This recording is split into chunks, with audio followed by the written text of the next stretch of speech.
Hi, welcome to the Rambling Chronic PK show. Today, it's raining. It's supposed to be a run day, but I don't believe we're going to get a run in due to the weather.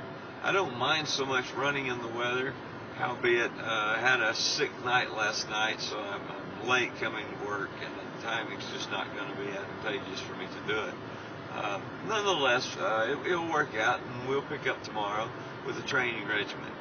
Today, I want to talk about training, and as many of you know who've listened to the podcast in iTunes, our motto is train, survive, encourage. As a matter of fact, I believed it so strongly that I went out and had this is the only one that exists, but it says here, train, survive, encourage.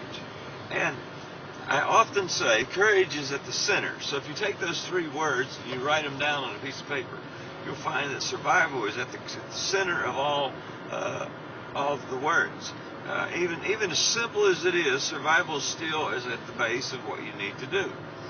But in order to survive, you also have to have a level of training. So many of us go through life and we believe that whatever we've self-taught ourselves or whatever life has kind of given us, that is training.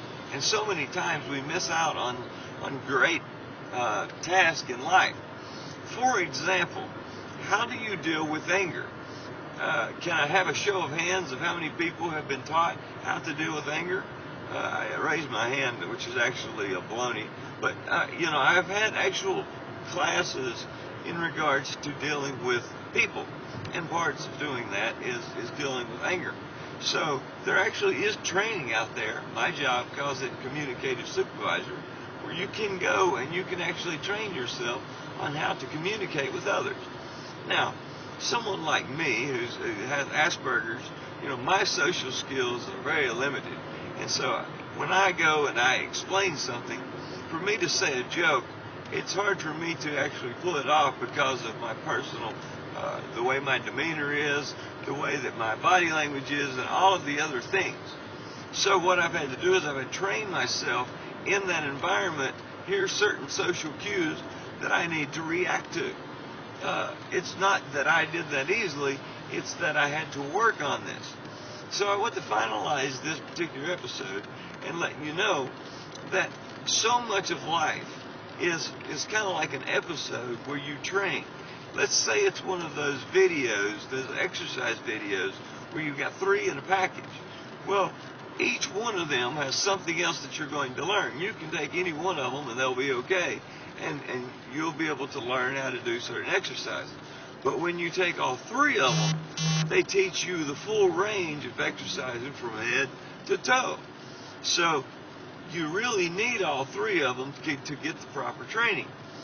In life, so much of the proper training is we need encouragement, because in order to know that we've accomplished whatever that goal is, and maybe that's we want to be a good worker at work, we want to get recognition at work, whatever your goals are to be driven, what you need to do is you need to train yourself to encourage the people around you. What happens is when you train yourself and others to be people of encouragement, then when managers, bosses, supervisors, all of those people come around, you've got a whole environment of happy or encouraged people.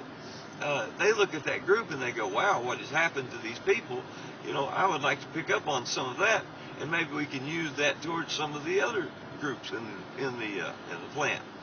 So never underestimate the power that you have to be able to train others, because if you're talented enough to actually build in some encouragement to other people's lives, well, then you can do an extreme amount of good to help others around you build a positive outlook and affirm other people's lives.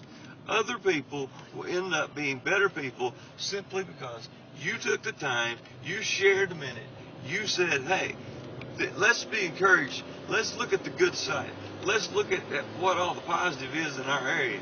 And whatever it is, let's focus on that. Let's not focus on the fact that, I don't like this person, or I don't like getting my hands dirty on that, or whatever the bad side may be.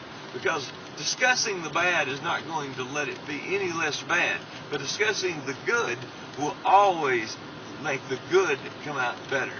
So, to finish this up, I am encouraging you to train yourself to make other people around you encouragers. So encourage people to be just like you, but you first have to be an encourager. And finally, when you do that, you will be amazed at the survival skills that you have, because now you are an important part of a team, and that is the cue for survival. Take care.